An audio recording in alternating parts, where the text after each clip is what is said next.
C'est l'équipe du soir. Bonsoir à tous et bienvenue. Mon petit doigt me dit qu'on va passer un bon moment ce soir dans la soirée. Première partie, deuxième partie, un menu alléchant, des matchs de Ligue 1, le transfert Neymar. Beaucoup de choses qui sont en train de se décanter sur la planète Mercato. On fera le point pendant 1 heure, 1 heure et quart, 1 heure et demie. Nous sommes en direct, nous ne sommes pas sûrs de nous arrêter pour manger, tellement nous sommes en forme. Pas de sondage du soir, on attend les résultats de la Ligue 1 et peut-être le transfert Neymar. Tour du plateau avec le président Vincent Duluc. Président Duluc, bonsoir. Salut Mémé. Ça va? Ben oui, très bien. Vincent, cette saison, le président peut demander un carton sans être averti. Voilà. Très bien. Un carton jaune. Le carton rouge, on le fera, mais la prison n'est pas encore prête. Donc voilà. je vous le dis comme ça. Raymond Domenech est dans la place. Bonsoir Raymond. Bonsoir. Ça va? Tout va bien. Lyon a perdu hier. C'est vrai. Ouais, le Lyon, ouais. Ah Le bon Lyon de Silvino. Bruno Genesio est revenu. Non. Non. Non, mais comme j'avais l'habitude qu'on attaque toujours le sujet comme ça, j'ai dit voilà, c'est bien. J'ai perdu un petit peu Ah, de temps. C'est de ma faute. Le Fennec est dans la place. Bonsoir à tous. Ça va? Très bien, parfait. Fennec, vous avez l'œil qui tombe un petit peu. C'est le mercato qui vous use. Vous êtes sur la planète mercato pendant 24 heures. Il y en a qui traitent le transfert de Neymar. Moi, je suis sur des joueurs à Angers et des joueurs qui signent à Boulogne. Voilà, le Enrico Macias je me mets à du mon mercato. échelle, quoi. Voilà, le Enrico Macias du mercato. Humble et tout ça.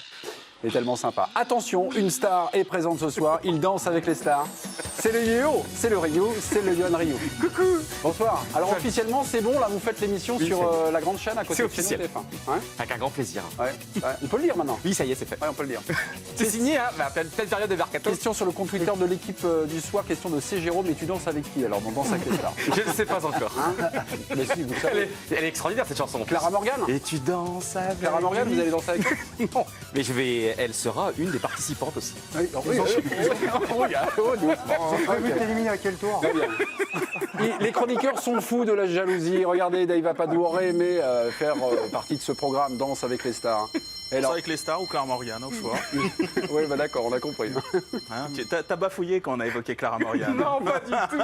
Je suis plus Morgane que Clara, moi. Oh, D'ailleurs, elle est très sympa pour l'avoir déjà croisée. Oui, c'est vrai qu'en plus, elle est adorable. Vous l'avez croisée, vous oui, bien croisé sûr. Clara Morgan. Tu sais, j'ai eu une vie avant. Hein. J'étais animateur sur une chaîne du câble de jeux vidéo et Clara Morgan était venue pour nous présenter sa collection de lingerie. Voilà, tout simplement. Allez. Donc, je l'ai croisée professionnellement. Le câble, toujours le câble, encore le câble. Merci beaucoup. Mais ici, on déroule. Hein. Oui, exactement. L'île Saint-Étienne. Vincent, il est déjà atterré. Excusez-moi, l'équipe du soir. Pas de carton, Vincent, là, quand même. Il n'y a pas de carton, il n'y a pas de carton. Non mais on réclame pas la starlette là. Non, doucement. Lille Saint-Étienne, à la mi-temps, c'est Lille qui mène 1-0 au.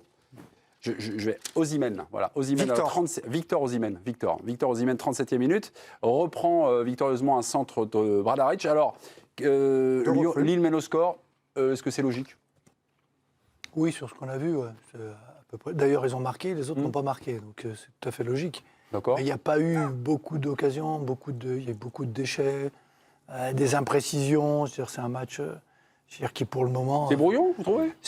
Non, c'est pas brouillon. Ils essayent de faire des trucs, mais à chaque fois, il y a la mauvaise passe, il y a le truc. Le but, on voit, Perrin, il est à la pêche. C'est le genre, c'est à l'image du match. Et les Lillois ont trouvé où ils ont été intéressants, c'est qu'ils ont beaucoup trouvé de passes intérieures. Je ne sais pas comment est monté le milieu de Saint-Étienne, mais ils ont réussi à leur trouver et avoir des décalages à chaque fois, comme sur le but. Il y a eu des occasions à droite, à gauche, de la même manière, avec des décalages. Donc oui, c'est logique. Saint-Étienne, pour le moment... Moi, j'ai trouvé qu'il y avait quelque chose d'assez équilibré dans cette rencontre, au niveau des occasions d'ailleurs. Lille, deuxième minute, frappe Molasson de Bamba, bien décalé par Yazizi. Le Turc. Le Turc, oui. Qui, à mon avis, s'il se développe comme on peut le penser, lui, ça va être un drôle de joueur. Je pense que c'est une vraie bonne pioche. Il a énormément du ballon. En fait, il y a une frappe de Yazizi également à la 23e. Je le prononce à la française. Hein. Voilà. Moi non plus, je ne sais pas exactement le prononcer. Il y a une vraie patte gauche. Mais globalement, et c'est ce qui est rassurant et même excitant par rapport à cette équipe de Lille, moi j'avais un peu peur qu'il se qui vide à peu près tous les bijoux de famille après leur superbe saison. Et je me suis dit, ils vont de nouveau repartir de très très bas avec un projet, il va falloir encore ramer, etc. Là, franchement, ils ont gardé un effectif quand même. Et 2, ils ont continué à être ambitieux dans leur recrutement. Ou astucieux. Ou astucieux, bien sûr, mais je trouve les deux parce que par exemple, ambitieux aussi. Travailler, quoi. ils travaillent très bien, mais je trouve qu'ils conservent quand même, globalement, tu vois que c'est une équipe, je ne sais pas comment ça va tourner dans leur saison, mais c'est une équipe où il y a de la qualité technique, franchement, bien au-dessus de la moyenne. Bon, alors pour ce soir, c'est un peu moins vrai. Non, je parle en général sur la lecture du match. C'est ce qui a manqué sur la cette lecture de première la mi-temps. saison. Parce que globalement, je trouve que les deux équipes sont plutôt généreuses. On a vu des matchs de Ligue 1 bien plus fermés que ça. Ouais. Il y a les intentions sont là. Mais en revanche, c'est vrai qu'il y a plein de choix qui sont mal faits. Il y a Voilà. Bonga, justement, qui s'est En- retrouvé sur 2-3 situations, le Stéphanois. Ouais. 13e minute, bon, il cadre pas sa frappe, il a été décalé, je crois, par Cazerie. Puis il y a également Il y a Mac Cazerie Maignan qui frappe aussi. Ouais. Une Et frappe puis il y a de Cazerie. également Mac Ouais. Maignan qui s'interpose sur une frappe de Cazerie. Je trouve qu'au niveau des occasions et des intentions de jeu, je suis d'accord avec Vincent, on a vu pire quand même. Ah oui, t'as vu Ah non, pire. mais c'est Moi, un match ouvert, c'est hein. pas un mauvais match, mais juste techniquement, soit entre les joueurs qui voient pas ce qu'il faut faire et ceux qui voient et qui n'y arrivent pas, il y a pas mal d'actions comme ça qui peuvent Oui, mais passer. tu ne vois Dommage. pas venir le truc où Saint-Etienne, ça va quand même beaucoup dépendre de Cazerie, encore une fois, cette saison dans le. Non, mais il y a bout de bouse maintenant aussi. Il y a quand même. D'accord, je veux voir aussi comment ça va s'intégrer. Cazerie, je sais ce qu'il a fait à Saint-Etienne. Il a- J'ai l'impression que ça va quand même beaucoup passer par lui. Mais il est fort, hein. Oui, mais Dave, quand même, on critique quand même souvent la Ligue 1. Et moi, je trouve, bon, hier, il y a eu un super match entre Montpellier pas critiqué, et Lyon. Et là, aujourd'hui, je trouve franchement, il y a du jeu quand même en Ligue 1. Il se passe des trucs, il y a ces deux belles équipes. Alors, évidemment, il y a des imperfections encore aujourd'hui. C'est pas non plus extraordinaire. Mais franchement, moi, c'est agréable à regarder, c'est agréable à voir. Il se passe des trucs. Franchement, des bons joueurs sur le terrain. Il y a des actions. Moi, franchement, c'est pas dire qu'on se régale, mais au moins, on voit du truc. On voit des C'est choses. pas ennuyé. C'est pas ennuyé. Non, ça va à peu Non, près. c'est pas ennuyé. Ça Mais va à peu près. par contre, effectivement, il y a des approximations techniques. C'est deux équipes candidates à l'Europe, quand même, hein. Oui. C'est deux clubs potentiellement européens, Pas enfin candidats. calibrés comme Ils ça. sont et tout. européens. Non, mais voilà, Deux ils sont clubs européens, mais je veux dire, pour la européens, saison à venir, on imagine que ça va être aussi dans cette histoire-là encore. Ils vont être encore au moins dans les 5-6. Mais comme tous les clubs européens, c'est pas des vérités, pas toujours au mois Oui, d'août. bah quoi. oui, C'est plutôt après la trêve de septembre qu'on voit vraiment ce qu'elles valent en général. Après, c'est des équipes qui sont quand même en rodage. Je veux dire, l'année dernière, quand tu avais le ballon, tu cherchais tout de suite Pépé ou Bamba sur le côté. Il y en a un des deux qui n'est pas là. Alors, évidemment, le joueur turc qui est extrêmement intéressant. Moi, je dis astucieux et ambitieux parce qu'ils ont quand même mis de l'argent. C'est pas que des petits transferts à 2,5 millions d'euros ou des coûts. Ils ont quand même fait. Le Turc, il y a 16 millions. 16 millions. Et demi. Ouais. Et demi. Donc, à l'échelle de la Ligue 1 Renato aujourd'hui. Sanchez. Sanchez qui va arriver. Ouais, à l'échelle de la Ligue 1 aujourd'hui, ça témoigne quand même aussi d'une certaine ambition et d'une montée en gamme également dans le niveau des recrues faites par Lille. Et Osimhen, qui est un nom qu'il va falloir. Bon, bah maintenant, on a bien Combien, compris lui, qu'il fallait 3 buts, 3 retenir. buts. 3 buts. 12, et qui est un international nigérian extrêmement prometteur. Donc, entre ceux qui doivent confirmer, parce qu'il y en a aussi qui doivent confirmer dans l'histoire, vous parliez de Maignan. Maignan, moi, je l'attends sur sa deuxième saison. Est-ce que ça va être un gardien qui peut pouvoir aller dans un top club exceptionnel. Dans un top club. Maignan, Bamba également qui est attendu, et puis plus les nouveaux.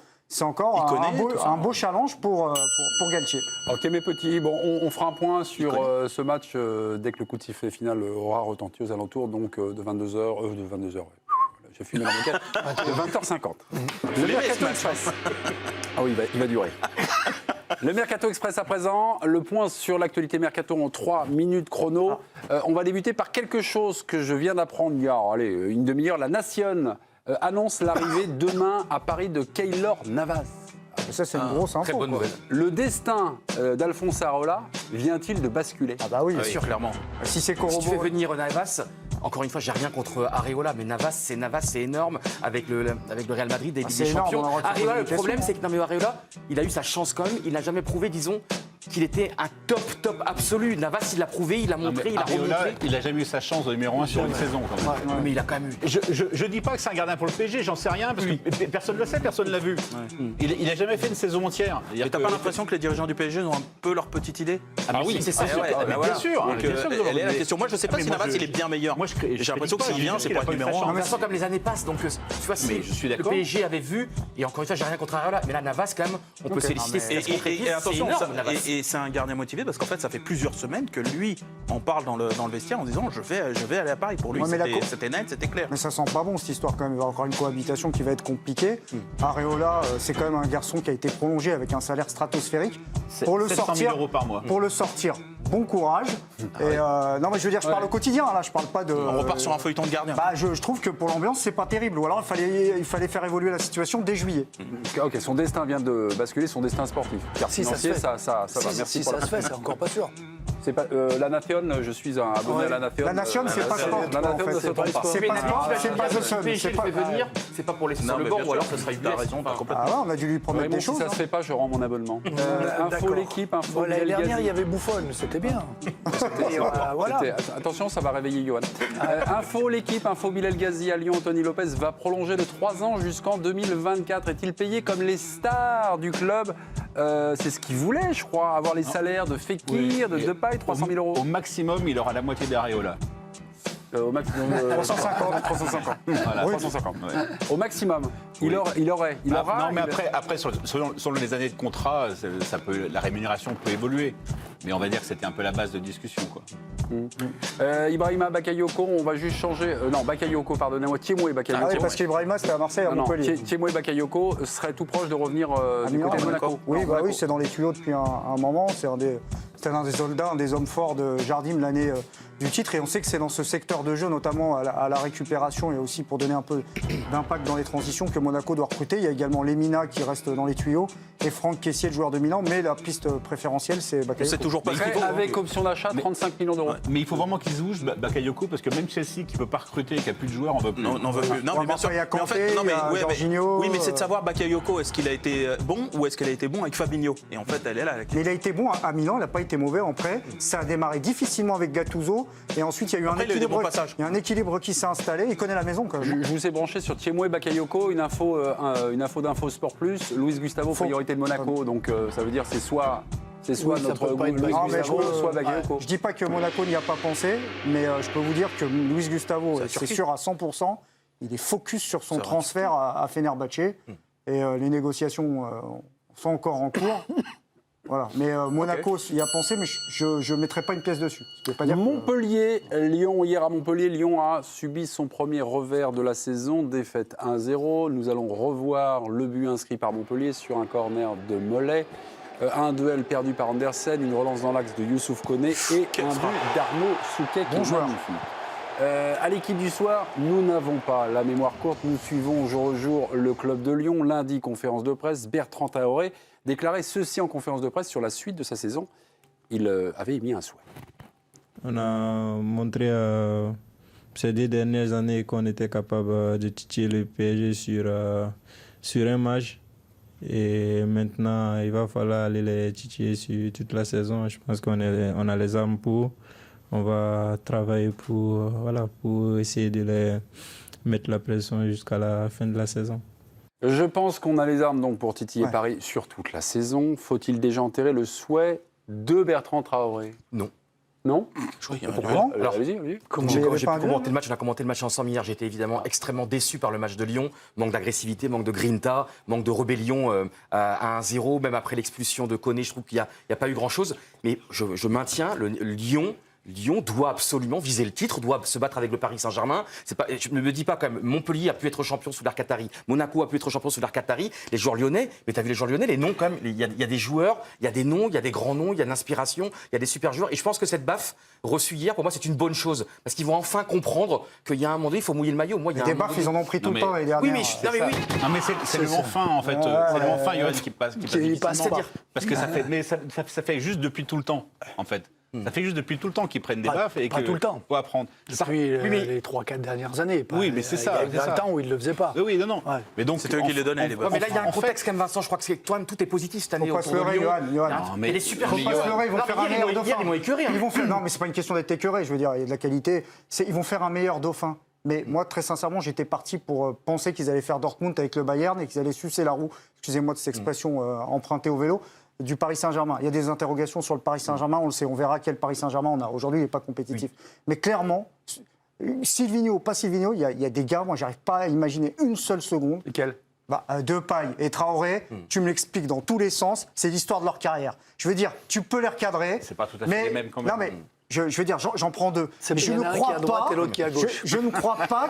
Je peux me tromper, hein. Il y en a un- Et je l'espère. il y en a un qui a des Ou alors, stats il et faut l'autre leur qui en a coller- pas. ou alors, il faut leur coller Vaïd.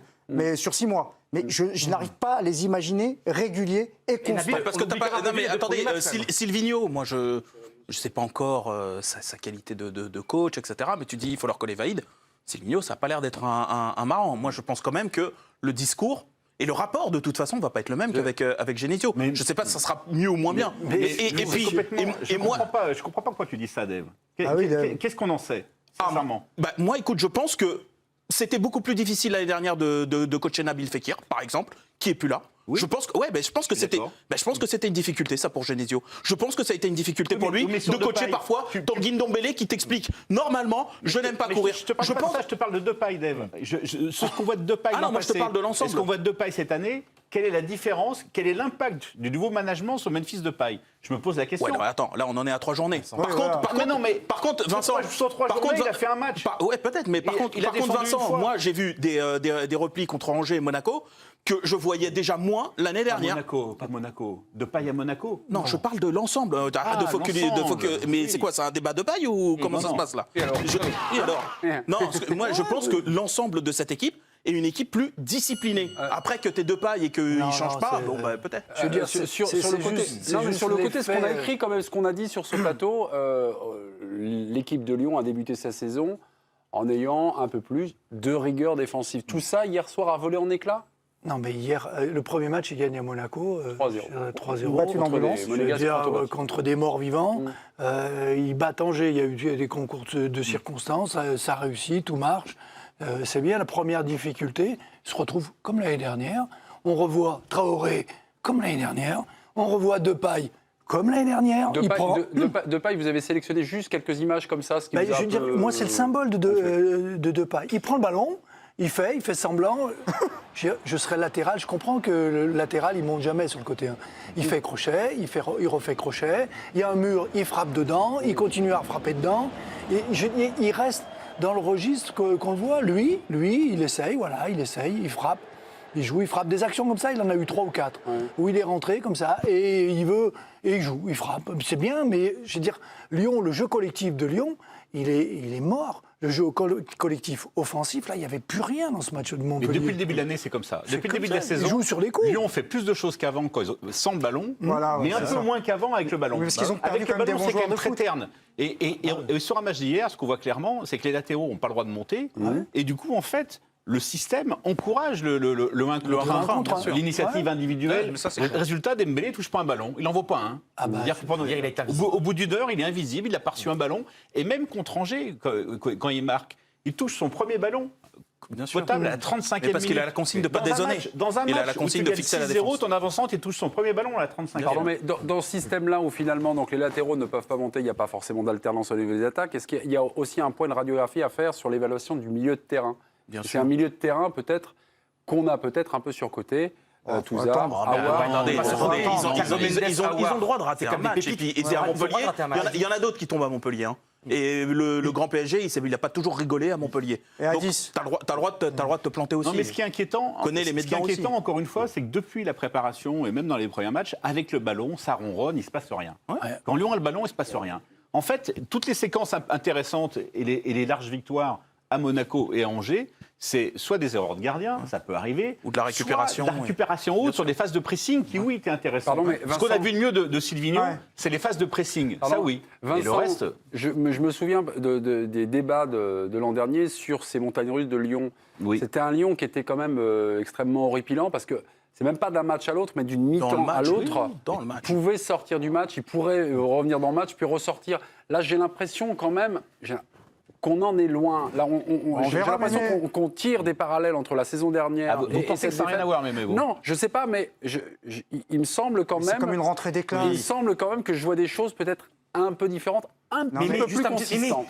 Mais Silvinho vient d'arriver. On a quand même le droit de lui laisser quelques semaines. Tu vois, en plus, il arrive avec d'autres principes, d'autres souhaits, une autre manière de voir les choses. On peut quand même lui laisser gré. Lesquels Les latéraux n'attaquent plus, on ne participe plus. On défend, on joue que les coups individuels. Depay prend le ballon, Traoré, non, il ne le prend pas lui. Mais Raymond, vous savez très bien qu'il faut du temps pour construire, pour faire changer les choses, pour faire changer les mentalités, Raymond. Non, il faut quand même changer les mentalités. Les joueurs sont les mêmes. Ouais, mais les joueurs sont les mêmes. Le discours peut faire évoluer les. Je veux dire qui va se noyer dans cette équipe-là. Parce qu'il a besoin de mecs qui vont dans la profondeur pour donner des ballons, pour faire jouer. C'est un vrai relayeur. C'est quelqu'un qui donne cette impulsion devant. Et ils veulent tous le ballon dans les pieds. Et pour trouver Dembélé devant, c'est compliqué.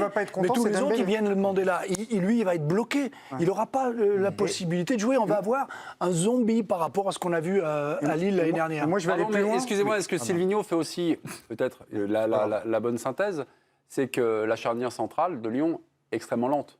Donc ils ne peuvent pas jouer trop. Donc pourquoi ils recrutent des joueurs je dis ça. Elle est moins lente que l'année dernière. Denayer, il n'est pas lent. Denayer est moins lent qu'Andersen, quand même. Ah oui. Ça serait Denayer, il est pas lent. Non, il est moins lent. Denayer n'est pas spécialement lent. Moi, je trouve qu'il est un peu foutrage dans son jeu, mais Denayer, il n'est pas lent. Il est pas lent. Il est jamais pris dans la profondeur. Il est pas. Non, Denayer, ça va. Non, c'est pas un lent. Andersen, c'est pas qu'il est lent, c'est qu'il fait tout lentement. Dire que peut-être qu'il va vite quand il est lancé, mais le temps qu'il se retourne et tout, c'est un peu compliqué pour l'instant. T'imagines bien que Lyon ne l'a pas pris s'il n'y avait pas les garanties. Et en plus, ce qui est bien, c'est que dans quelques semaines, très bientôt, il va y avoir un Lyon PSG qui va être monumental, qui va être extraordinaire. On ne verra pas ce Lyon-là. On verra notre Lyon, on verra un Lyon survolté dans un stade extraordinaire. Et là, tu vois, moi, donc rien n'aura changé.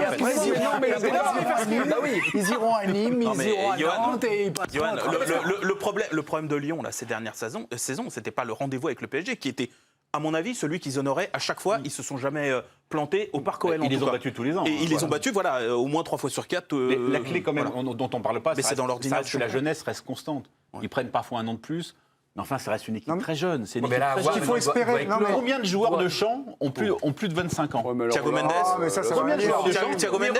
Et Dortmund, pour moi, la jeunesse ne doit pas être une excuse. Au contraire, qu'est-ce qu'aurait fait l'Ajax sans ces joueurs de plus de 25 ans la saison dernière? Dans chaque ligne. Mais ça apporte quelque chose. Et Tadic. Thiago Mendes. C'est plus un jeune. Les joueurs au milieu, ça peut. C'est jeune encore, Thiago Mendes. Moi, je vois un gros problème. Il a plus de 25 ans. Oui, il doit avoir 26. Ce qu'on peut espérer très sincèrement pour avoir quand même un championnat un minimum compétitif, c'est que le Paris Saint-Germain ne survole pas là au début, que Lyon puisse s'accrocher. C'est votre lettre au Père Noël. J'espère. Moi, je suis pour personne en fait, je m'en fous, mais j'aimerais bien pour le championnat. C'est un championnat qui vive. Je veux dire, c'est comme la dualité, c'est là où tu prends un minimum d'émotion et de plaisir, et pas que dans les confrontations directes. Moi, ce que je crains par ailleurs, mais après, c'est la rentrée des classes, évidemment, tu as avec ton cahier et tes nouvelles chaussures. Donc, si on te demande de te replier les 2-3 premières fois, tu vas le faire, surtout des gars qui l'ont jamais trop fait dans sa vie. Donc, j'ai des doutes quand même sur Traoré et Depay. Et mon autre interrogation, mais c'est pas les seules options. Je sais bien, il y a Terrier. On a Jeffrey Adélaïde. Il y a Adélaïde, ils l'ont acheté 25 millions, mais ils ne savent pas où le mettre. Et pour terminer, très rapidement, j'ai peur que Depay souhaite jouer dans l'axe à terme. Parce que c'est là qu'il fait des stats et c'est là qu'il a été bon avec les Pays-Bas. Oui, juste une parenthèse. J'ai bien aimé le changement du latéral pour faire rentrer un latéral alors qu'on est mené 1-0. Heureusement que c'est pas Bruno Genesio qui fait ça. Qu'est-ce qu'on lui aurait mis dans la tête? J'attends pas. Je fais le bilan de ce match-là. Je dis que vous étiez coach aussi, vous savez très bien qu'il faut du temps pour créer. Il y a 5 minutes après l'expulsion où ils étaient bien en plus. Ils avaient pris le match en main. Bruno n'aura jamais fait ça. Remplacer un latéral par un latéral. Est-ce que vous êtes confiant au fond de vous? Est-ce que vous êtes confiant quand même? Il l'a fait 14 minutes après. 14 minutes. Il sort un milieu pour faire rentrer un latéral. Juste, j'ai l'impression que tenir le plateau lorsqu'on va parler de Silvino avec Raymond Domenech, ça va être dur. Karine Galli est dans la place. Karine Galli, 21h. Le match, c'est Nice-Marseille. Karine, bonsoir. Les compos des deux équipes. Vous commencez par Nice ? Bonsoir Mémé, bonsoir à tous. Je vais commencer par Nice, c'est l'équipe qui reçoit ce soir et il y a un retour qui est très important, vous le savez, c'est celui du gardien de but Benitez. Il était blessé lors des 2 premiers matchs, il sera bien là ce soir dans les buts. Donc Benitez dans les buts, on retrouve Burner évidemment au poste d'arrière droit. Dans l'axe en défense, Erel et Danté. À gauche, Pelmar, un milieu à 3, Cyprien, Lesmelou, Tamézé. Et puis le trio de devant, Sako, Loussamba et Ganago. Et du côté de l'Olympique de Marseille, je vous l'avais annoncé chez Estelle, il y a une grosse surprise, c'est Strootman qui sera titulaire et Luis Gustavo sera sur le banc. Je vais vous donner le 11 de départ total. Mandanda dans les buts, on retrouve la ligne de 4, Sakai à droite. Dans l'axe, Camara et Alvaro, l'une des 2 recrues de l'OM. À gauche, on retrouve Amavi. Milieu de terrain donc à 3, ça sera Strootman en sentinelle. À ses côtés, Lopez et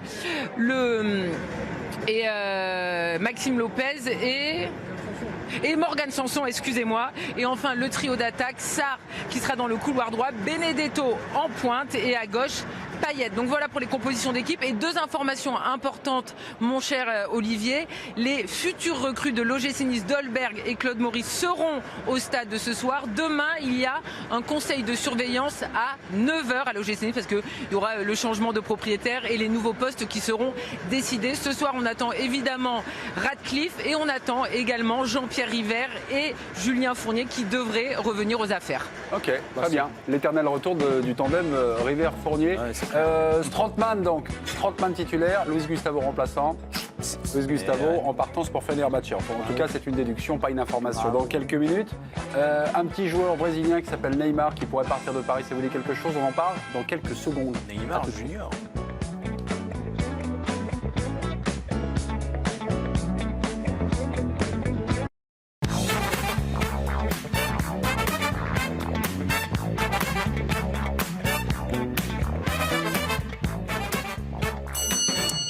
Deuxième partie de l'équipe du soir en compagnie du président Vincent Duluc, Johan Rio, Raymond Domenech, Dave Apadou et Nabil Djellit sont les copains du soir. Neymar bientôt vendu, point d'interrogation.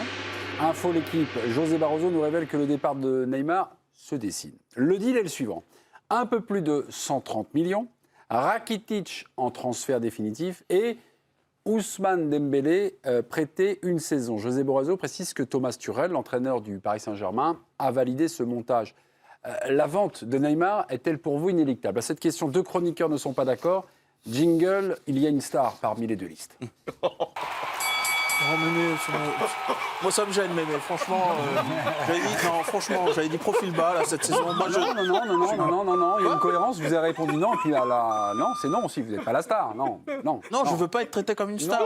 Ça m'embête. Et ça m'embête pour Johan, qui essaye de percer. La star, c'est Johan Rio. Johan, vous m'avez répondu oui. La vente de Neymar est-elle inéluctable ? Ben, on y va, mon Johan. En avant. Alors, je reconnais, j'ai pas d'infos.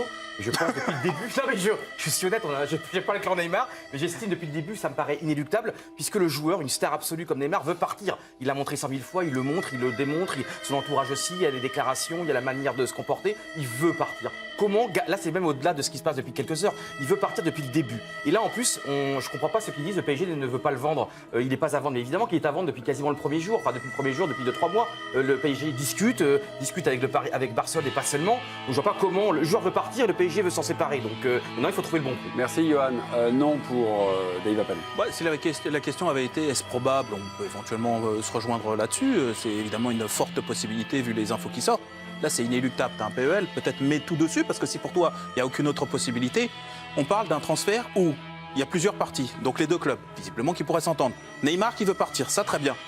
Mais de l'autre côté, il faut peut-être convaincre Rakitic, il faut convaincre Dembélé, donc toute la communication de l'entourage et de l'agent est de dire il ne veut pas partir, il veut s'imposer. Donc tout ça fait que c'est quand même multiparti, et quand c'est multiparti, il y a des impondérables. Ça reste en suspens. Dave Apadou avait répondu non à la question, donc le transfert de Neymar du côté du Barça est-il inéluctable ? Non pour Dave, oui pour Johan Rio, compte Twitter de l'équipe du soir, arbitrage maintenant du président Duluc. J'aimerais beaucoup que Dave ait raison, mais malheureusement, je trouve que le PSG, dans sa communication, semble accepter ou anticiper sa défaite. Et du coup, c'est l'attitude du PSG, sa manière de... Vous pouvez préciser sur ça, par rapport à l'attitude du PSG de revenir en arrière. C'est-à-dire qu'au départ, il y avait un prix, ils ne voulaient pas descendre, et finalement, il y a un prix et ils descendent. Ils ne voulaient pas Rakitic, finalement, ils veulent quand même Rakitic. Le seul qu'ils veulent, c'est Dembélé, qui lui ne veut pas venir. Et donc, finalement, le joueur le plus intéressant sportivement, c'est le seul qui est plus blessé que Neymar et dont on dit qu'il sort plus que Verratti. Donc c'est quand même un peu compliqué. Donc à la sortie, c'est plutôt l'attitude du PSG qui accepte sa défaite, qui me donne le sentiment que c'est inéluctable. Donc je suis obligé de donner le point à Johan.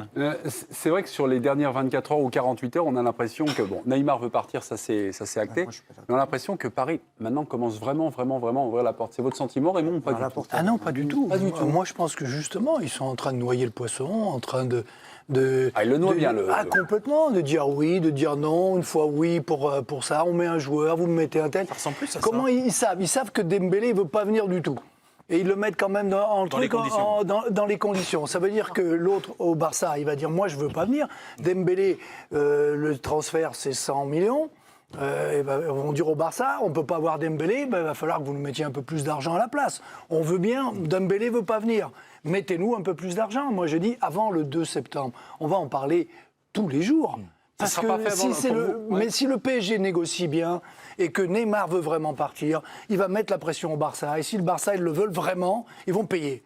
Et pour une fois que Paris tient les cordes, et là, dit c'est nous qui décidons, c'est pas vous. Neymar, et si ça arrive le 2 et qu'il veut pas, et que ça c'est pas fait, il va rester là. Mais Raymond, alors, il va rester là.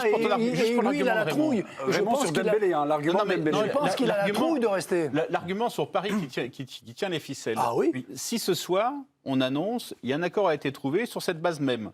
130 millions, Rakitic prête Dembélé. Eh ben, je dis, c'est une folie pour le PSG. C'est n'importe quoi. Pour moi, c'est une folie. Donc ça voudra dire que Paris ne tient pas les ficelles à ce moment-là. Non, mais justement, si, tu dis bien si, mais pour le moment, il ne l'annonce pas. Okay. Et Paris continue à dire un coup oui, un coup non, un coup pour celui-là. On veut machin. Il peut partir, mais je veux dire, il doit partir aux conditions du PSG. Et le PSG doit être le plus fort là.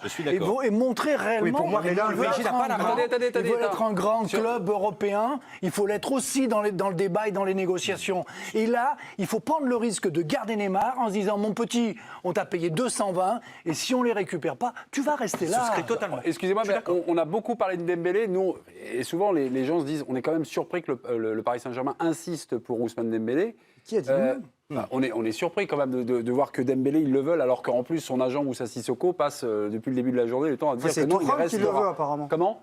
Apparemment, c'est Tuchel qui le veut. Oui, mais en tout cas, non, mais sur la proposition, la lecture de Raymond Domenech, le fait d'insister sur un joueur du Barça qui ne veut pas partir, est-ce que c'est quelque chose également pour faire monter les enchères? C'est la lecture de Raymond. Non, mais tu crées les conditions. Ou pas Pour moi, je ne suis pas dans la théorie du complot, mais je pense qu'il y a une part de cynisme parce que ce n'est pas un transfert comme les autres. Et pour moi, ce n'est pas de club à club, c'est un joueur qui appartient à un État. Donc il y a parfois des raisons d'État. Et moi, donc il ne partira pas. J'en sais rien, mais moi, je reste persuadé. C'est un argument qui. Non, mais je reste persuadé que si à la fin, on se rend compte que finalement, c'était une énorme partie de bluff et de la part du Paris Saint-Germain, personne ne sera surpris ici. Mais il va peut-être partir. Moi, je suis comme Johan, je ne sais pas ce qui va se passer. Mais personne ne sait. Je peux vous relancer, Nabil, non, par rapport à ce que vous me dites là. Mais relancez-moi mieux que... Non, imaginons, je rentre dans votre sillon, que vous venez de creuser. Ouais. Imaginons que ce soit une énorme partie de bluff, finalement, que Paris ait l'intention de garder Neymar. Oui. Et non, mais ils ne reçoivent pas les dirigeants de Barcelone. C'est évident. Mais pourquoi? Mais je vais vous le dire, c'est facile. C'est facile. D'une part, tout le monde est gagnant dans l'histoire, entre guillemets. Barcelone, ils ont essayé jusqu'au bout, ils ont dit, t'as vu à Messi, on s'est déplacé, t'as vu avec les caméras. Ça, c'est pour Barcelone, ok. Bon, d'accord, et pour leurs supporters. Mais pour le Paris Saint-Germain, ils vont pas passer pour des gens qui mettent dans une prison et dans une cage dorée un joueur dont la volonté initiale a été rappelée par Johan. On a essayé de te faire, mais ça s'est pas fait. Voilà, on extrapole. Ça se trouve à partir de Mais vous oubliez un élément important de ce qu'a dit Mémé, c'est que selon nos informations, Thomas Tuchel a validé le... Mais c'est l'émir, Tuchel, il peut valider ce qu'il veut. Je veux dire, c'est pas son argent, c'est pas son investissement. Non, mais ce que je veux dire, c'est que... Ça ne joue pas au-dessus de Tuchel. Moi, si c'était une proposition fantôme, on ne lui demanderait pas son avis. Non, mais je veux dire... Pourquoi pas? Mais là, s'il joue le truc jusqu'au bout... On en est à la troisième, au moins, de proposition. Oui, facile. Enfin, officielle, non. Je veux dire, on dit des propositions. Mais c'est la première fois qu'on dit que Tourelle est d'accord. Tourelle, il est d'accord sur le départ de Neymar si l'autre. Il ne va pas s'opposer au joueur. Qu'il va plus, il ne peut pas s'opposer. Ouais. Il dit qu'il l'aime, il lui a toujours fait ses déclarations. Il va pas il peut pas, lui, parce que si jamais il le garde et qu'il a tout fait pour l'empêcher de partir, il va être en difficulté. Tandis que si lui, il se met en retrait en disant moi, voilà, j'accepte ce que tu veux et on verra ce qui va se passer. Et moi, je t'aime toujours et je te garde. Et il y a une autre dimension possible aussi pour le PSG. Moi, je suis d'accord aussi dans le rapport à Neymar. C'est si la théorie de Nabil, moi j'y crois aussi, je l'ai c'est possible en fait. Voilà, c'est possible, je l'ai énoncé. Tout est possible. Te vois moi, personne n'en sait rien. C'est passionnant, mais tout est possible. Si l'émir, il sait. Non mais voilà, ce que je veux dire, c'est qu'ils sont une poignée à savoir, parce que c'est un dossier qui se joue tellement haut, c'est pas des représentants, là c'est vraiment les intéressés directement. Moi je pense que, il y a effectivement, vis-à-vis de Neymar, il y a le côté...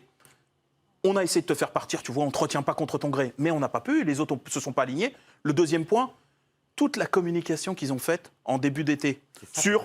Mais attends. Oui, c'est intéressant. Neymar, s'il n'est pas content, il se casse. Faut se plier aux règles. Enfin bref, la double intervention, Nasser El Khelaifi, Leonardo.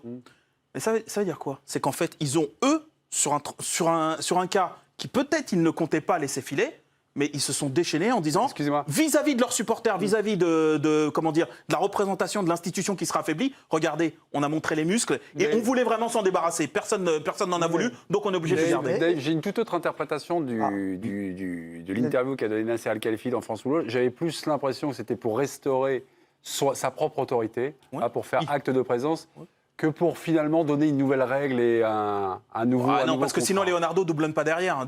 Leonardo a exactement le même discours peu de temps après. Je veux dire, il y a Nasser. On l'entend, excusez-moi, mais on l'entend à peu près à chaque saison qu'il y a une nouvelle donne au Paris Saint-Germain. Dans ces termes ciblés Neymar, vous l'avez déjà entendu vous? Non, personne. Ciblé Neymar. Et Neymar, c'était celui qui visiblement avait fragilisé l'institution parce que trop fort pour le club, parce que trop de liberté. À la fin de la saison, il est allé voir ses dirigeants en disant les gars, je veux partir. Oui, très bien. Mais ce que je veux dire, c'est que derrière, tu te fais à peu de frais une communication où tu te restaures, alors peut-être Nasser, peut-être le club, un peu tout le monde, et dans un dossier où finalement, tu n'as jamais peut-être eu l'intention de le laisser partir. Il y a votre binôme là qui veut parler. Juste un dernier truc, parce que dans cette interview qui était intéressante... Non, on va continuer de parler de Neymar, vous inquiétez pas, c'est pas mais ça va aller vite. Nasser, il explique qu'en fait, les gars qui ne sont pas dans le projet, qui n'ont pas envie de venir, qui partent. Donc là, vous m'expliquez que Dembélé, il n'a pas envie de venir, il n'a pas envie de jouer au Paris Saint-Germain, mais on le prend.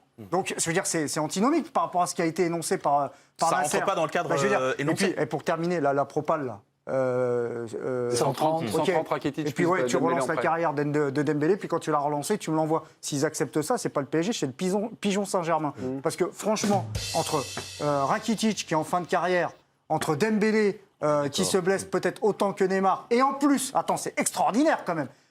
Tu reviens, tu le relances, et si ça se passe pas bien, parce qu'un joueur en prêt, si ça se passe pas bien, qu'est-ce qu'il va se dire au bout de 6 mois? Oh, je m'en fous, de toute façon, dans 6 mois, je me barre. Je veux dire, mais tu peux pas accepter un truc pareil. Qui pense que cette propale est bonne? Une année d'Euro, il ne se le dirait pas quand même. T'as raison. Mais c'est pas une année d'Euro. Qui pense que cette propale est bonne? Moi pas. Il peut, oui, c'est vrai, l'Euro. Rakitic, pour ceux qui ont suivi juste rappeler, parce que Rakitic, c'est un joueur merveilleux. C'était. Alors voilà, non, mais exactement. C'est un bon joueur. C'est un bon joueur, mais c'est plus le grand joueur qu'on a vu. Moi, je l'ai suivi toute la saison dernière. Honnêtement, il est quand même en bout de route, en bout de piste, et c'est pas un hasard si Barcelone éventuellement a songé depuis le début à le mettre dans tous les deals possibles. Mais ils en veulent plus. Paredes, 46 millions d'euros, tu lui mets Rakitic, j'en ai pas. Explique-moi le truc. Souvent, on oublie quand même un truc. Pour moi, c'est que c'est quand même, quoi qu'il arrive, un échec terrible du Paris Saint-Germain. C'est pas fini, Johan. Non, mais quoi qu'il arrive, même s'il restait, t'as l'un des 5 meilleurs. Parce qu'en fait, je vous explique. C'est l'un des 5 meilleurs joueurs au monde. Paris a acheté une Ferrari. Et là, le joueur, il veut partir depuis des semaines et des semaines. C'est-à-dire que c'est terrible. C'est-à-dire que t'as même pas su. Alors peut-être que le joueur aussi, forcément, il a des torts aussi. Mais Paris n'a pas réussi à gérer le cas Neymar. Paris n'a pas réussi à avoir. Là, je suis pas d'accord avec toi. Si, parce que Neymar, il veut partir. Tu te rends compte un peu? T'as le plus grand joueur au monde, il veut se barrer au bout de 2 ans. Au début de l'été, parce qu'on va quand même rappeler les choses, et c'est là aussi que c'est du très haut niveau, d'un côté comme de l'autre. On s'attendait tous, éventuellement, à un possible bras de fer. Un truc où, frontalement... Il y a un bras de fer. Non, il n'y a pas de bras de fer. Comme il joue pas depuis le début de la saison, pour l'instant, il est... T'as entendu Neymar Il est trop intelligent pour parler, évidemment qu'il ne faut pas qu'il parle. Est-ce que t'as entendu Neymar dire « je refuse de jouer » Tu n'as pas entendu? Là, pour l'instant, c'est Leonardo, c'est même le PSG. Pour moi, le PSG ne maîtrise rien cette situation. Mais non, Leonardo a dit, pour l'instant, il y a que 3 journées, il n'a pas joué. Le PSG, tant qu'il y a des négociations et un possible transfert, pour l'instant, ne fait pas jouer Neymar. Excusez-moi, mais c'est pas une sanction. Excusez-moi, Yoann. Encore qu'il est quand même trop intelligent, Neymar, pour parler, pour faire une interview quelque part. Donc c'est ce que je te dis. Donc c'est ce que je te dis. Pour l'instant, des deux côtés, c'est géré de main de maître. Pardon, mais justement, Yoann a levé un lièvre peut-être. Quelle que soit l'issue de ce feuilleton Neymar, Paris sera perdant. C'est un peu la robe. Non, s'il le garde. S'il le garde, ils ne sont pas perdants. S'ils le gardent, ils ne sont pas perdants. La seule défaite, c'est de le laisser partir. Bien sûr. C'est de le laisser partir. Un prix dérisoire.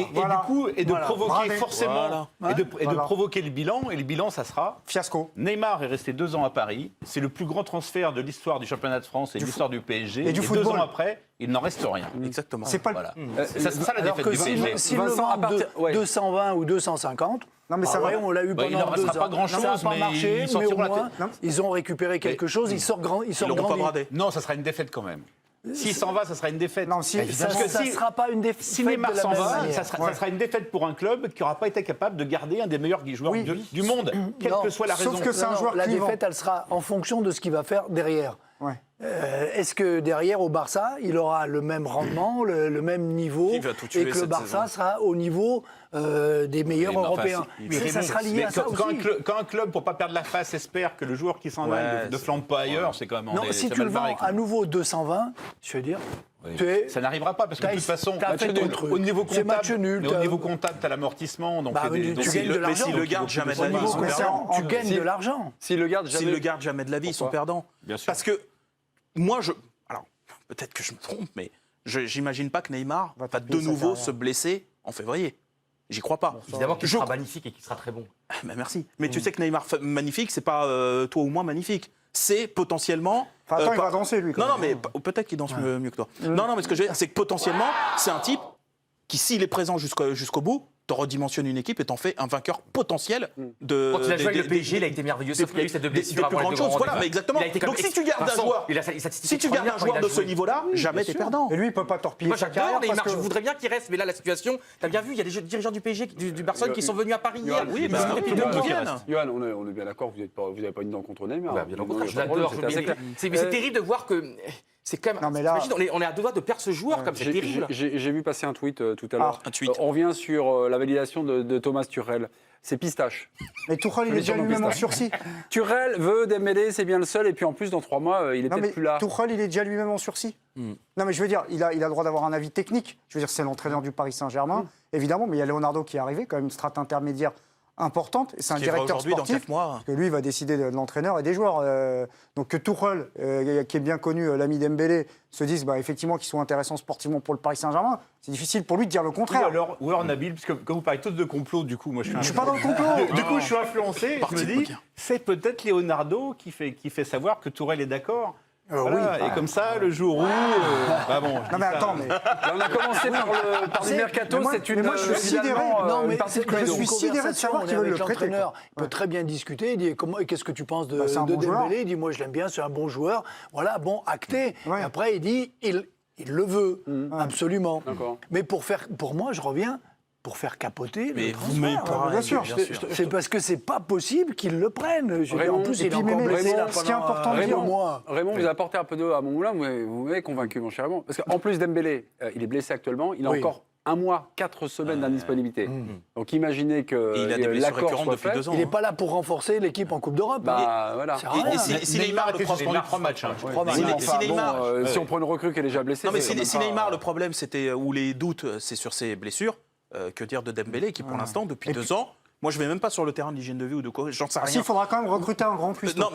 Non mais ce que je veux dire, c'est Il y en a à Paris. que tout ça, j'en sais rien. Ce que je sais, c'est qu'il y a une fragilité maintenant. Ça, c'est Oui, mais c'est factuel. un talent absolu. Et Mémé, ce qui est Oui, mais enfin, s'il est À un moment fragile. donné, c'est pareil, il va s'arrêter de se blesser, il va. Ouais, bah, tu sais, il y a des gens, ils ont une fragilité. Hein. Il y a des gens, ils ont une fragilité. Tu demandes à Abou Diaby, il s'est jamais arrêté de se blesser. Gourcuff non plus. Mais petit, on finira par la dernière question. Alors, qui gagne ce duel? Est-ce que c'est Dave Apadou qui a répondu non, la vente de Neymar Je était pense que Dave va inéluctable? gagner. Oui, pour Yohan Rio. Ah bah ouais. Bah voilà. Yo-yo, C'est beau l'espoir. N'est pas la star, celle qu'on croit. C'est beau l'espoir. 35 à 65, autre score. J'étais pas énervé. C'est 3-0 en faveur de Lille face Ah, à quelle équipe. Saint-Etienne. Donc la domination lilloise se confirme en Osimhen. deuxième période. Et 2 buts de Info Express, nouvelle rubrique que nous avons lancée avec succès depuis le début de la semaine. Voici quelques infos. À chaque fois, je vous poserai exactement la même question. Est-ce une information importante ou secondaire? Clarisse Agbenenou, championne du monde de judo dans la catégorie des moins de 63 kilos aujourd'hui au Japon, à Tokyo. Info importante ou secondaire? C'est immense. Immense. Non, c'est immense. C'est tout une simplement, craque. quand on regarde bien, c'est la plus grande championne française du moment. Bien sûr. Voilà. Bien sûr. Vous cherchez quelle est la plus grande championne française? Ben, ça ne faut pas complètement chercher. d'accord. C'est elle. Clarisse Agbenenou qui a été élue championne des championnes par la rédaction de l'équipe. Non, mais je veux dire, en il décembre dernier. faut arriver à ne pas banaliser. C'est-à-dire cette espèce de répétition au plus haut niveau. C'est-à-dire c'est quand même une. C'est-à-dire, évidemment, Riner et Orsol, et on finit même par oublier à quel point. Mais elle, c'est pareil. Je veux dire, évidemment, sur un temps plus court, mais c'est pareil. C'est juste pour dire, c'est Marie-Jo Pérec, c'est Laure Manodou, c'est pareil. C'est vrai, Ok. c'est ça, exactement. Quatrième titre de championne du monde pour Clarisse Agbenenou, c'est le record. Ouais. Brigitte Dédier, Gévry Seman et Lucie Descosses restent triple championne. Elle est la seule française. Il y a eu un grand moment d'émotion aujourd'hui sur la chaîne L'équipe, incarné par Frédéric Lecanu. Il pleurait moins que Bundes. Hein. Il en a ah bah oui, ouais. Il en a chialé notre Fredo. Regardez le moment où tout bascule. Allez, attention à ça, Léo Chigali. Attention à ça. Oh oui.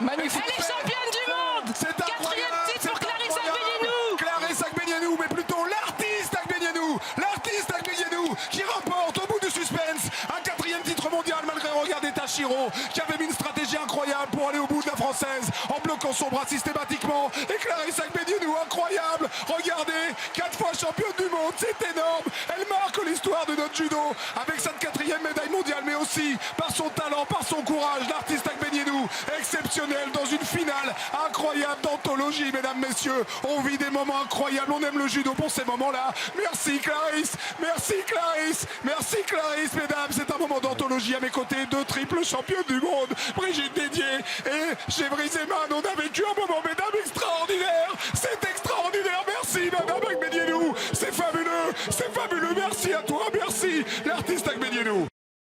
Voilà. Et nous retrouverons Frédéric Le Canu qui est actuellement donc en clinique de repos. Ce sera demain. Vous ne moquez pas, les émotions, mais ouais. Voilà, hein. Le cynisme, c'est incroyable ça. L'ironie. Merci beaucoup. La commission de discipline de la Ligue de football professionnel va livrer donc ce soir ses premières décisions sur les chants homophobes. Des chants homophobes qui avaient entraîné l'interruption de 3 matchs, Nancy-Le Mans en Ligue 2 il y a 2 semaines, puis Monaco-Nîmes et Brest-Reims ce week-end en Ligue 1. Info importante ou dérisoire ou secondaire? Importante. Important? Je ne sais pas quoi en penser. Ouais. Quelle info? La décision ou l'info qu'il y a une commission qui se réunit? La décision. Pour traiter de l'homophobie qui, en fait, sur certains stades, n'a rien à voir avec l'homophobie. Quand c'est la Ligue, c'est moyennement homophobe. Quand c'est la Ligue, c'est une injure. Ouais, c'est moyennement homophobe. Mais c'est pas de l'homophobie. C'est injurieux, c'est insultant. C'est injurieux. Mais c'est moyennement homophobe. Oui, mais attention, il faut quand même, on sait très bien, là, c'est quand même un moment important. Il faut, à un moment donné, il faut attaquer. L'homophobie existe vraiment dans le foot. Non, mais ça n'a rien à voir. C'est très bien, c'est comme de la vulgarité, on va pas accepter ça. vulgarité. Donc c'est pas parce qu'on a accepté ça depuis un siècle qu'on va à un moment donné. La vulgarité, ça veut dire que. Donc c'est pas difficile, on va continuer, alors on s'encule. Non, mais Johan, écoute jusqu'au bout. Donc ça veut dire que le moindre gros mot dans un stade, il faut aussi le condamner. C'est pas un gros mot là, c'est. Écoute-moi, moi j'ai la banderole à Angers. Attendez, tout à l'heure, je disais, quand on dit l'entraîneur démission, c'est quoi? C'est un poids qu'on met, c'est quelque chose d'extraordinaire, c'est d'une lâcheté totale. On vire un mec, on le met, c'est une épave. Et on fait quoi contre ça? Rien, on dit c'est normal. Ça, c'est normal. Et on dit la Ligue enculée. Tout d'un coup, c'est une insulte homophobe. On sait très bien qu'il n'y a pas que ce slogan-là. Il y a des trucs qui sont graves et d'autres qui ne sont pas graves. J'étais à Brest sur le match Brest-Reims, où il y a une vingtaine de spectateurs derrière qui ont commencé à dire la Ligue encule. Combien de temps? Voilà, ça a duré 20 secondes, 30. Et l'arbitre, tout d'un coup, il est venu là, mais tous les spectateurs du stade, tous, même nous, on était en tribune officielle, ils disaient, mais putain, il faut qu'il arrête. Ils allaient s'arrêter au bout de 5 secondes. Plus on appuie dessus, plus on... Et non, mais je suis pas d'accord. Il faut au contraire prendre à bras le corps le problème. L'homophobie, comment ça se fait qu'il n'y a pas un joueur de foot mais c'est pas de l'homophobie. Il y a un problème avec la Ligue. Non, je comprends pas. Si, je t'assure que tu comprends. Pas de l'homophobie. Pas de dire c'est pas de l'homophobie, c'est jamais de l'homophobie. Mais non, Johan, quand on dit la Ligue, etc. Écoute-moi jusqu'au bout. Ils visent leur orientation sexuelle d'après toi? Non, mais là, ou est-ce que c'est juste un gros mot comme il est très bon alors on va y aller, des guillemets, de connard, de machin, etc. Est-ce que tu crois pas qu'on est dans l'ordre de l'injure plutôt que de l'homophobie qui pour le coup est un vrai problème et qui doit être traité comme tel, pas une dernière seulement de slogan. C'est très bien qu'il y en a beaucoup d'autres et 1000 autres. Une dernière info, Tony Yoka connaît ses 2 prochains adversaires, 2 Allemands, Michael Wallisch et Christian Hammer. Dis-le Marteau. Ils sont boxeurs? Ouais. La réponse est oui. Moi, ça m'intéresse. Regardez. Wallisch et Hammer. Wallisch et Futuna, moi, ça m'intéresse. Très bien. Ah bah oui, là, vous nous avez donné un sacré virage. C'est intéressant, je suis désolé.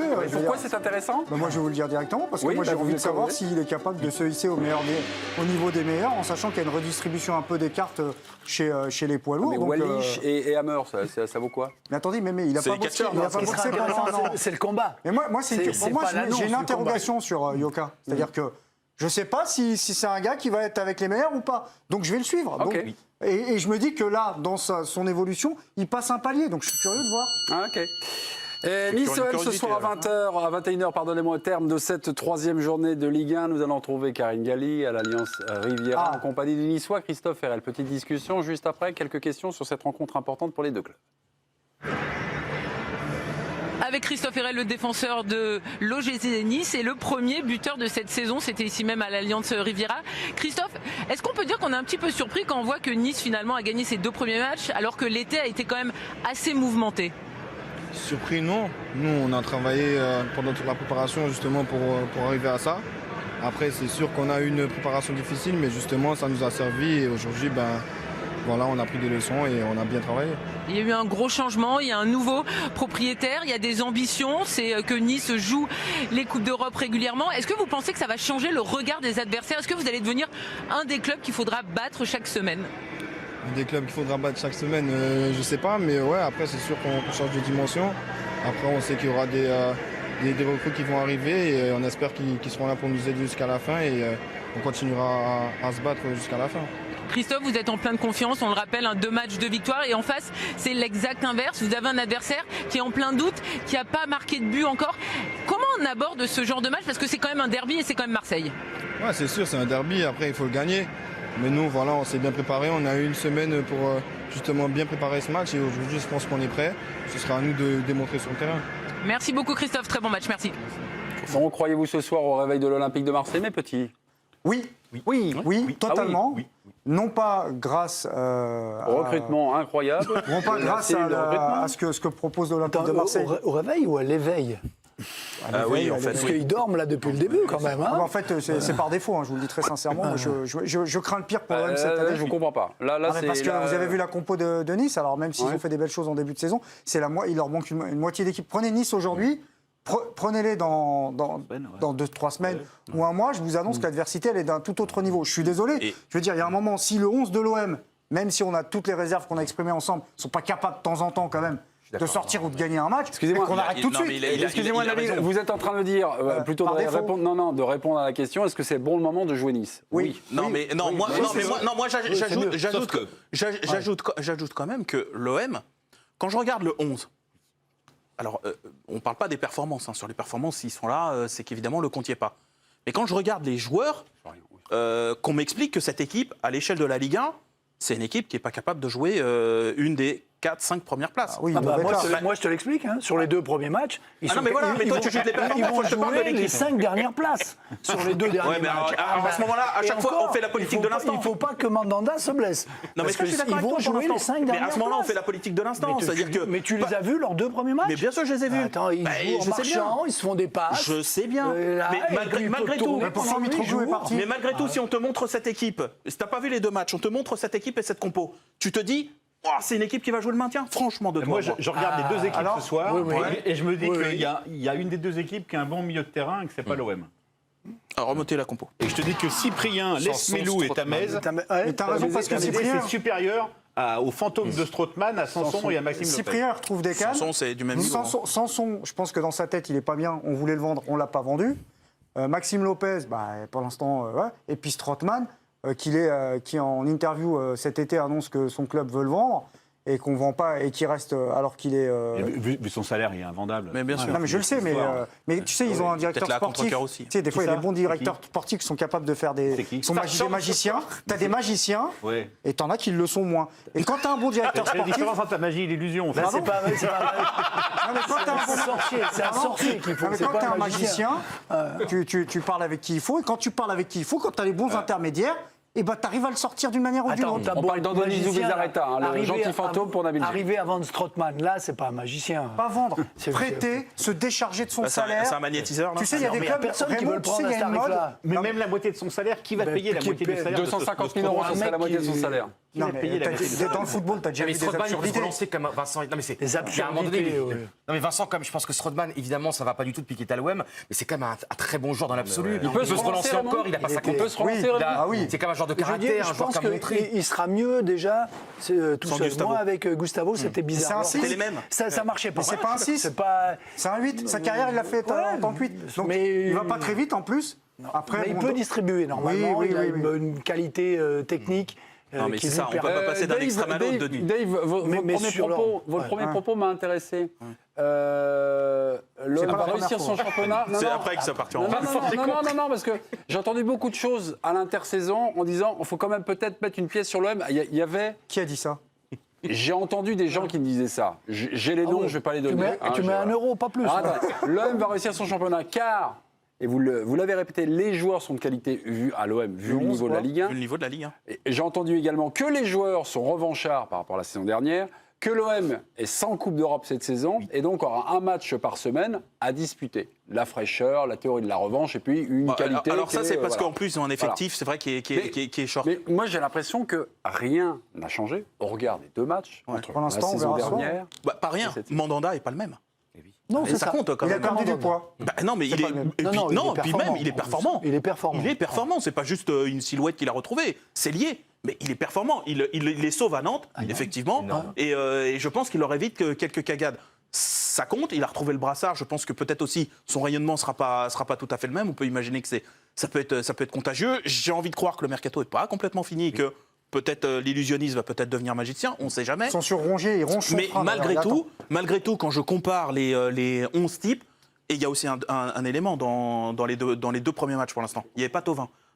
Au niveau de Marseille, ils en ont vraiment besoin. Moi, je veux voir cette même équipe avec Thauvin. S'ils se cassent le nez avec lui, ok, on en Je discute. suis totalement d'accord avec toi. Et en plus, quand même, j'espère que ces champions, ces anciens champions, c'est comme ces joueurs importants, ils ont comme de l'orgueil, ils ont un caractère. Ah, voilà, Non, mais moi, je peux pas croire que cette équipe-là, je suis totalement d'accord à 1000% avec toi, mais quand tu vois ce 11 là, ou ces 12, 13 joueurs, c'est pas une équipe, pour moi, c'est lamentable s'ils continuent comme des ça. joueurs en bois. Il y a un moment donné, il n'y a plus Garcia, en plus, il n'y a même plus l'excuse de Garcia, maintenant, tu as quand même Villas-Boas aussi, j'ai envie d'y croire, mais ces joueurs-là, quand même, si ce soir, ils sont pas capables de faire quelque chose à Nice, au moins de montrer du talent, de montrer des qualités, Vincent, de montrer. Non, mais Payet, bon, là, il n'y a pas Thauvin, mais Thauvin, Payet, Benedetto. Arrêtez cet inventaire. Je vais juste. Andrés Villas-Boas, j'ai envie d'y croire. Ce sera juste demain dans Il a prouvé dans le foot, quand même. Il a montré. Mais petit, stop, il a des compétences. On va enchaîner parce qu'on a des temps à respecter. Benedetto, grand attaquant. 3e match de Dario Benedetto avec l'OM ce soir. Pour l'instant, sa saison se résume à un penalty un peu manqué. Le ballon était trop léger. Ah oui. Est-ce déjà un match pour juger Dario Benedetto? Oui. Non. Bien sûr, évidemment. Il est arrivé depuis une semaine, ça y est déjà. Yo. Oui, pourquoi? Vous n'êtes pas d'accord, mais écoutez. Oui, évidemment. L'OM va chercher un avant-centre. C'est pas un perdreau de l'année. Il a pas 18 ans. 29 ans. Il a 29 ans, il arrive. Ils l'ont pas acheté pour qu'il soit bon au mois d'avril. Donc il va être jugé. Tu as raison. Ce soir, de la même manière qu'il va être jugé t'as de la la semaine mémoire. prochaine, le mois d'après, Rail. 2 mois après, 6 mois après. Si chaque joueur étranger doit bénéficier de la jurisprudence Rail que tu cites et attendre 1 an avant de Mais je faire un match te correct, donne la jurisprudence c'est pas Platini. possible. Platini, tu sais très bien qu'à la Juve, même lui en convient, il a mis des mois Donc, avant en fait, donc il faut juger personne. C'est pas Donc, ça que je te dis. On Je te parle dis plus des juste matchs là, à si tu- l'émission, on juge plus personne. Mais c'est pas ça. On peut juger sa performance. On peut pas. On attend l'année prochaine. Écoute-moi, Ils avaient Je pas le même propose âge, qu'on déjà. juge les matchs du mois Ils d'août avaient pas le même âge, on dont juge vous sa parlez. performance, pas son niveau absolu. C'est-à-dire, moi, que si t'as tu très m'expliques bons que ce soir, ce qui va te montrer, ça te forgera un avis définitif, je te dis, t'as pas de définitif. mémoire. J'ai pas dit définitif. Non, mais- J'ai dit qu'on va le juger ce soir. Ah bah Pas oui, mais on le juge aussi à pas l'entraînement, on le juge tout le temps. mais- Partiellement. Mais bien sûr qu'on va le juger. Un attaquant, c'est son métier. Évidemment. Il est toujours sur le grill. En plus, il y a un autre aspect, il y a 2 aspects qui rentrent en ligne de compte. Malheureusement pour lui, c'est un peu comme le poste de sentinelle du côté du Paris Saint-Germain, et il arrive à un poste où ça a été une catastrophe ces dernières saisons. On ne va pas revenir sur les gars, mis à part la parenthèse Balotelli, mais bon bref, parce que Mitroglou, ça a été un drame. Germain, il a la carte, il est Tu protégé. sais ce que c'est le métier de buteur, Nabil, tu sais très Attends, bien. mais je termine, Dave. Oui, Ensuite, mais moi, ce qui d'accord, on m'intéresse, c'est qu'il y a l'inventaire. une forme de curiosité, parce qu'on va le juger. On ne le connaît pas. Donc, on va se demander... Ah, ils ont acheté un bon attaquant. Ah, ils ont acheté un... Oui. Même s'il n'est pas bon ce soir, je rejoins Dave, même s'il n'est pas bon ce soir, mais tu vois qu'il a quelque chose. Parce que ça arrive parfois. oui, Tu vois ce que je veux dire Mais je suis d'accord, c'est ce que ça je sent dis. la bonne pioche. Mais Donc, petit, j'ai forcément, une question tu le pour juges. Raymond Domenech. Exactement. J'ai une question pour Raymond Domenech. Moi, je connaissais pas Dario Benedetto. Qu'est-ce que je fais? J'ai l'ordinateur. Paf, YouTube, Dario Benedetto. Regarde, Alors là, c'est- je vois des trucs extraordinaires, des frappes, Lucas, machin. Moi, j'aimerais YouTube, avoir votre regard. Lorsque vous découvrez un avant-centre, un attaquant, qu'est-ce qui est important? Par parenthèse, c'est comme ça que la D1 recrutait il y a 20 ans. Oui, Oui, c'est ça. mais malheureusement, Avec les grosses cassettes comme ça. vous voyez, avec les on VHS, montait. là. Quand vous découvrez un joueur, voilà. Un attaquant. Ouais, un attaquant. Un attaquant, Tu sais moi, tout de suite. son esprit, sa volonté, son envie, C'est des la appels, non manière de se déplacer. Ah, voilà, Je veux dire, je me souviens, j'ai vu Pierre Gignac à Lorient. Gignac À Lorient. au match au PSG. Lorient. Il rentre, match de Lorient. 3-2. Et je le vois, il rentre à un quart d'heure de la fin. Et je dis, putain, celui-là, il a quelque chose. Il était malin comme tout, il savait orienter les mecs, il savait donner une direction au ballon, il était là, il était présent. Il a joué un quart d'heure, ça suffit. On voit, il y a des trucs qui ressortent sur un attaquant. Et il y en a d'autres, ouais, ils vont courir, ils vont faire des trucs, ils vont faire des bons contrôles. Et on sent rien, on sent pas que ça va... surtout un avançant, qui a quelque chose en plus. On va le regarder, c'est quelqu'un qui est malin, qui joue en fonction de l'adversaire, qui pose des problèmes. Mais quand je vois celui de Montpellier, Laborde, il jouait au Restart. Il a été prêté une année au Restart. Et on commentait les matchs à l'époque. Et je le voyais, je me dis, mais qu'est-ce qu'il fout à ce niveau-là ? Il avait déjà ça, le mec, il provoquait l'adversaire, il empêchait l'adversaire d'être serein, d'être tranquille. Et un avançant, c'est ça. Moi, si Benedetto, il me montre ça ce soir, je dis oui, il a quelque chose. Mais si il a déjà quelque chose. Est-ce qu'on est d'accord sur la grille de lecture du match de Benedetto, là, le théorème Raymond, là? C'est dans sa façon de se déplacer. C'est la Copa Libertadores. Il a prouvé comme à Boca Juniors pendant quelques saisons, dans un contexte autrement. Il sort des croisés, Johan. Il a eu les croisés. Depuis qu'il a fait les croisés, moi j'ai des interrogations. Je ne souhaite pas pour l'OM qu'il soit encore ramassé. Mais depuis qu'il a fait les croisés, et tu le sais très bien, il est irrégulier. Et je vais même aller plus loin. Et franchement, je suis désolé de le dire, parce que je me suis renseigné, j'invente pas, je discute avec des gens concernés et tout. Boca Juniors était content de le vendre. Non mais, et à ce prix-là en plus, parce qu'en Argentine, c'est 15 millions, ils s'y attendaient pas. Alors je sais pas, ça se trouve, ça va bien se passer avec Tovin va le chercher. Marseille va lui mettre des ballons. Moi je pense toujours, je suis un club, je veux acheter Benedetto, je suis directeur sportif mais je prends 3 milliards de renseignements, je prends pas un joueur si j'ai un doute sur son physique. C'est pas le directeur sportif qui l'a choisi. Zubizarreta et Hérault ont fait plaisir à Villas-Boas parce que ça ne correspond pas du tout au logiciel qui avait été annoncé. Le logiciel, c'était prendre des jeunes joueurs, de commencer à faire ce que fait Nice ou Lille. Là, ils ont pris un gars expérimenté pour leur mettre des buts tout de suite. Je souhaite qu'ils leur mettent des buts tout de suite. Le logiciel est quand même dératé à l'OM, parce que la vérité, c'est qu'ils ont encore une équipe parce que les dirigeants sont trop nuls pour les avoir vendus quand même, globalement. Bien sûr. Donc il n'y a pas de magicien. C'est quand même juste ça l'histoire. Et les avoir payés à ce tarif-là. À des moments où... Et puis Radonjic, à un moment, il va falloir en parler. 14 millions. Mes petits, juste avant de passer au résultat de Lille-Saint-Etienne, 3-0 pour Lille, juste avant... Saint-Etienne a perdu 3-0 Nice, oui, c'est votre soirée, vraiment. Nice-OM, score final, habillage américaine, musique qui fait peur. Attention, Nice-OM, score final, Nabil Djellit. Un partout. 1-2. 2 partout. Je suis entre le 0-0 et le 1-0 pour Nice. Allez, facile, on a tous donné des nuls. 1-0 pour Nice. Allez. Festival de buts ce soir, l'Alliance Riviera, attention. But de Benedetto. Vincent Deluc. 3-2 Nice. C'est pour ça que vous êtes président. Voilà, c'est pour ça. Et mes petits, Lille-Saint-Etienne, donc 3e journée de Ligue 1. Score final 3-0 pour le LOSC. 37e minute juste avant la pause, il connaît pour Bradaric. Vous allez voir Bradaric qui centre. Observez Loïc Rémy. Aïe, aïe, aïe.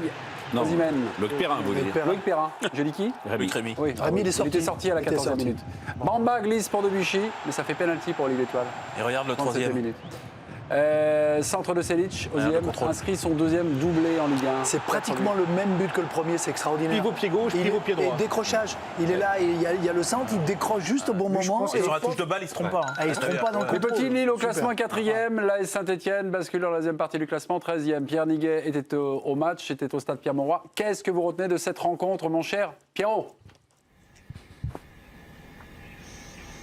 Eh bien, on continue à prendre énormément de plaisir à avoir joué cette équipe de Lille. C'est ça qu'on a vu véritablement ici. C'est l'équipe qui applique des préceptes, un schéma tactique parfaitement maîtrisé, un allant offensif, du pragmatisme, de l'efficacité. Alors certes, il n'y a plus Nicolas Pepe, mais franchement, il y a eu un mal pour un bien dans cette partie avec la blessure de Loïc Rémy.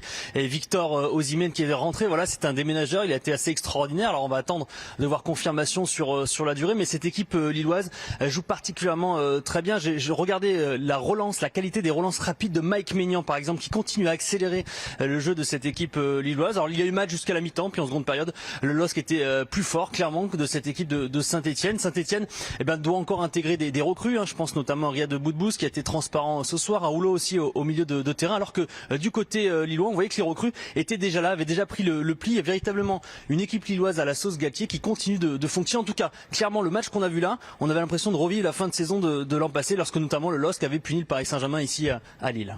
Merci Pierre Niguet. on aura certainement un petit débat, une petite question sur Lille, qui revient fort dans ce championnat. On va se quitter, mes petits. Non. On va se quitter.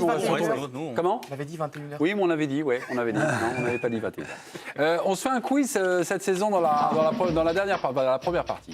Un quiz Ivan Rakitic. Oh là. Rakitic est croate. Il est né le 10 mars 1988. Mais il est croate, mais il n'est pas né en Croatie. Suisse. Albanie. Suisse. Ils ont dégainé les premiers. 1 point pour Yann Rioux, 1 point pour le président du LUC. Vrai ou faux, Rakitic n'a jamais évolué dans le championnat croate. C'est vrai. Vrai. Bonne réponse. Vrai. Raymond, vous rajoutez un point pour Raymond, 1 point pour Johan et 1 point pour Vincent Duluc. Allez, le point, il est pas Oui, mais le point. Si Rakitic signe au Paris Saint-Germain, il découvrira un nouveau championnat. Dans combien de championnats a-t-il évolué ? 4. Alors attention. 3. Bonne réponse pour la gauche du plateau. S'il vient. Non. S'il vient. Ah, bah c'est si. Non, 3. Il a évolué dans 3 et s'il vient, ça fait 4. Bundesliga. La question, c'était s'il vient dans un championnat, combien ça en Dans fera ? combien de championnats a-t-il déjà évolué ? Non, tu as dit Suisse. S'il vient à Paris, dans combien de championnats ? 4. On veut continuer le Suisse. Non, vous mettez des points pour... C'est du vol. Vous mettez des points pour Dave Apadou. Le VAR, avait mis le VAR quand même. Ah oui. Non, il y a... On peut vérifier. En 2014, Séville vend Rakitic au FC Barcelone. 35 millions. Quel est le montant du transfert ? 35. Vous avez dit 35. 30. 20. 15. Il est libre. 18. Il est libre. Attention, il y a un tout pile. C'est Raimundo. Combien ? Tout pile. 18, un tout pile. Ça fait 2 points pour Raymond Domenech. J'ai dit 15. Et le point que je vais récupérer Ah bah c'est le débat. Raymond Domenech est en tête à la mi-temps de l'équipe du soir. Va-t-il nous offrir un verre ? Ça serait bien une première en 30 ans de carrière. Et bien ça, c'est tout l'intérêt de suivre l'équipe du soir aux alentours de 22h52. Tout de suite, championnat du monde des fléchettes. Nous en sommes au quart de finale. Bonne soirée sur la chaîne d'équipe. Magnifique.